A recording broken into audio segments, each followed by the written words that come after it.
folks, I'm Tom Vasel, and welcome to Best of Publishers, where we take a look at different publishers and tell you my favorite games from them. Today we're taking a look at Space Cowboys.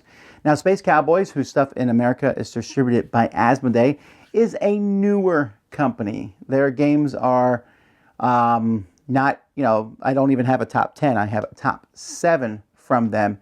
But I will say this.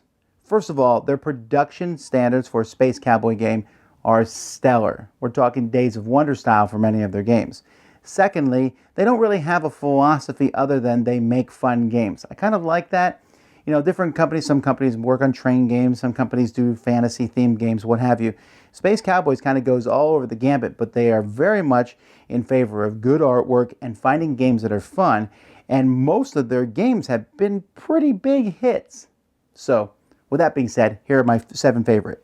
Number 7 is Via Nebula. Now, Via Nebula is the train game that's not a train game by Martin Wallace. This is, you're getting different resources and trying to move through fog as time goes by.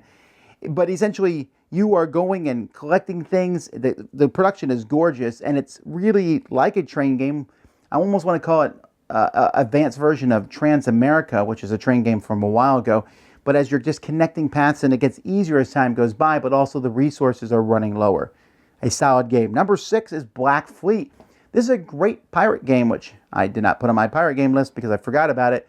But in Black Fleet, you have a merchant ship in which you are picking up goods and delivering them, a pirate ship in which you are attacking the other players' merchant ships, and then there's a couple of the Royal Navy ships on the board which you use to attack other people's pirate ships. It's very cyclical. Your ship will get blown up sometimes, and who cares, because it will come right back, and then you can blow up someone else's ship. It's silly fun, but it's entertaining, and there's strategy as to what you're going to do each turn. Number 5 is Hit Z Road. This is a zombie game. I'm not the biggest fan of zombie themes, but this is one of the nicest themed games there is. Because it just really comes... The Hit Z Road is made to look like a board game that a kid made while he's on a road trip with his parents running from the zombies.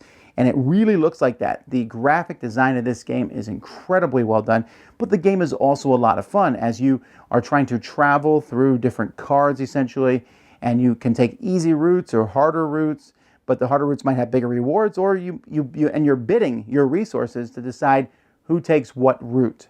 Really good game.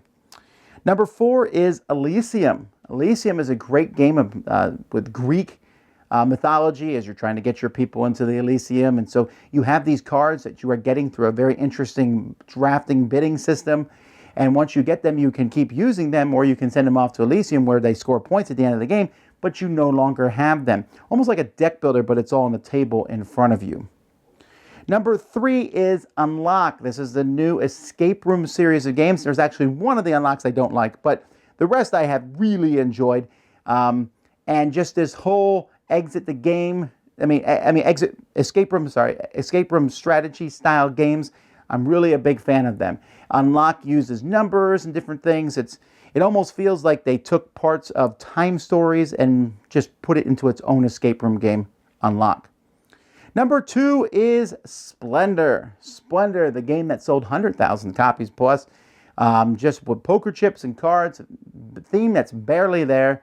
But this whole idea of collecting some resources, using those resources to get cards. Those cards give you discounts on future ones. Very, very quick, fast game. They didn't win the Spiel des Jahres, but I think it should have. It actually outsold the Spiel des Jahres winner because it was just that much fun. Some people don't like it. They think it's bland. But I found that most people just really enjoy how quick and simple the game is, and I am one of those people. And my favorite game from Space Cowboys is a very easy one, and that's Time Stories. Time Stories, the game where you go back in time to figure out some problem, to fix some problem, and at a certain point in the game, everything resets. You shoot back to the beginning, and you go through the same scenario, but you make different choices. It's like Groundhog Day, the game, and it's really entertaining. The artwork is phenomenal. Each game is, each scenario is self-contained, like 4 or 5 hours, but they're incredibly entertaining and interesting.